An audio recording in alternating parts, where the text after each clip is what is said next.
Hi everyone, welcome to ENH221. I'm Jessica Boykin, and let's go ahead and go over our class. For this class, we're going to be reading English literature up to 1800. We're going to be hitting a lot of the, real big classics like Beowulf and the Canterbury Tales. Basically, our goal is going to be that you can identify and analyze works from different literary movements, kind of know why they're doing what they're doing, and kind of figuring out what the history is behind, how we got to these different types of trends and works and things like that. I am going to be in my office every Monday and Wednesday from 9 to 10 a.m. and then every Tuesday and Thursday from 11:30 to 1.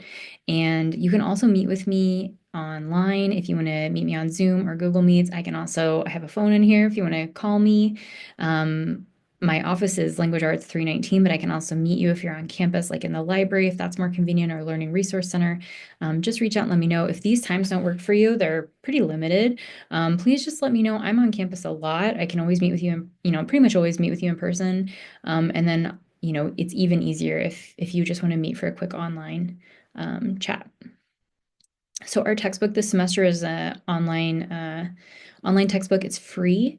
It's this British Literature 1, Middle Ages to the 18th Century Neoclassicism. So this is going to be our textbook. One thing that's helped me sometimes is to download it because it's easier to navigate. But I've also found that you can use the links pretty well if you're using the table of contents, so that could be helpful. I'm also going to be using this Norton Anthology of English Literature. This is my textbook. It's not the most up-to-date one. This is my textbook from when I was in this very class. And so it has a lot of my notes in it, and it's been helpful, kind of helping me remember the types of things that we talked about in class and the specific works that we covered. For example, is like, oh, which of these Shakespeare sonnets will we read again? So you don't have to buy this textbook. It's pretty expensive. And by the way, this version that I have, it's all of these works that we're reading in one volume. It's huge and so heavy. You can just use this free PDF here, but what it has is annotations, and so it will kind of help you if you're feeling stuck, like you don't know what a word means or something like that. I'm going to share other versions with annotations of the text and also videos that go over the text that should help as well. But this could just be like one more thing that you might want to look at, especially if you're feeling stuck. So our assignments for the class, we're going to just break them down into these categories. We're going to have 4 bingo cards. These are going to be sort of open study guides that help us prepare for exams and also just kind of take note of the major literary movements.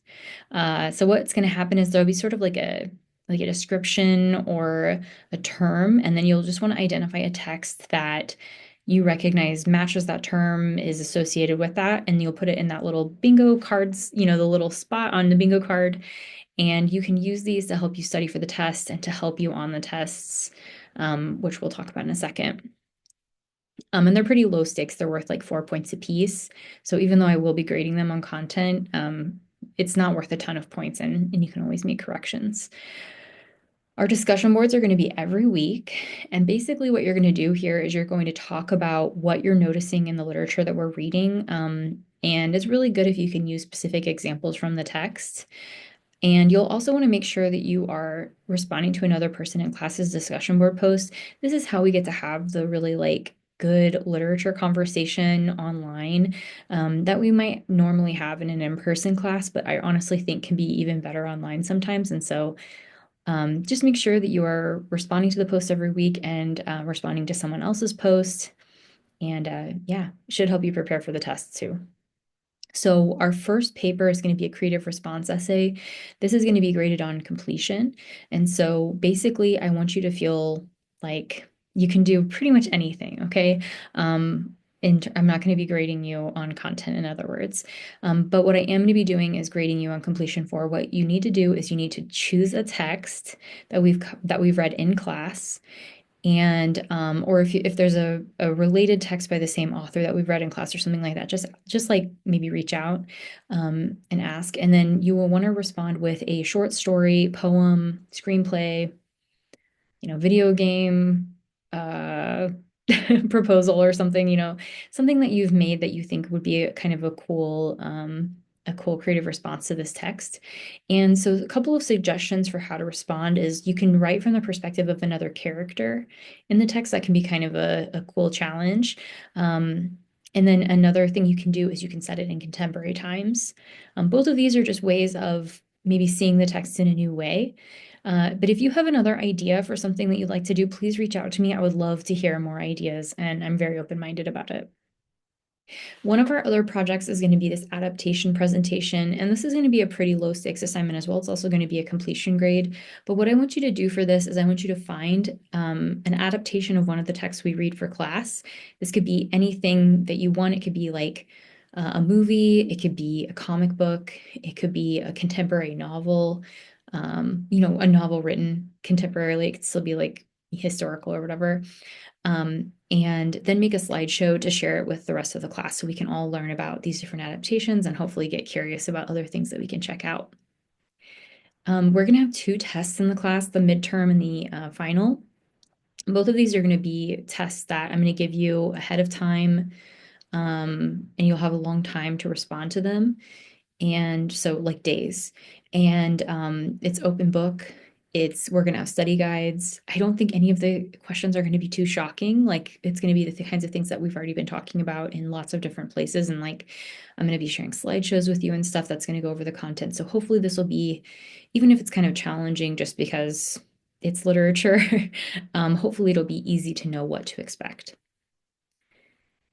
You're allowed 4 absences in class. And so what that means for an online class is that you can miss 4 assignments or turn 4 assignments in late. If you're missing a lot of assignments, I'm going to reach out and just make sure everything's okay. I want to make sure that you can get caught up in class, that you're doing well, that you succeed. And so please don't like hide if you know that you're kind of like getting behind. I want to help you pass. Like I'm not going to be upset. And so please reach out if there's anything I can do to kind of help. If I'm ever absent, that's not going to happen because this is an online class. But if you notice that the video is missing for this week, there's an assignment that you can't get a hold of or anything like that, please email me as soon as you can, and I'll get it fixed as quickly as I can because sometimes I make mistakes. I hope not, but I mean, I am a human, so it's possible I'll post it to the wrong class or something like that. If something like that happens, I want to make sure you get it as soon as possible. Late papers. So the 2 papers that we have in here, the creative response essay and the adaptation presentation, which I guess is a presentation, not a paper, but if either of those are late, well, here, let me put this differently.